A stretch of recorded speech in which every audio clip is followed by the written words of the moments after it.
2 tons of blubber send a shockwave 100 miles per hour across the sand.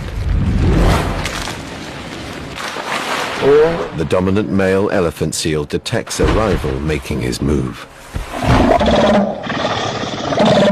One of the loudest calls of any animal, reminding the competition who's in control. Up to 60 challenges every day. His warning is usually enough to scare rivals into submission. But every now and then, a real contender emerges. He's just as big, just as powerful, and just as determined to breed. The Beachmaster has no choice but to stand and fight.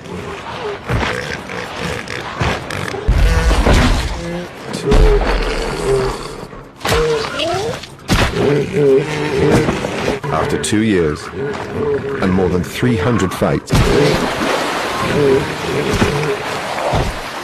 the Beachmaster is finished.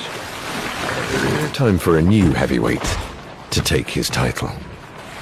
Defeated, exhausted, the old Beachmaster is unlikely to see another mating season. But he can rest in peace. During his reign, it's likely he fathered over 100 pups, securing his place among the elite 1% of males who ever get to breed.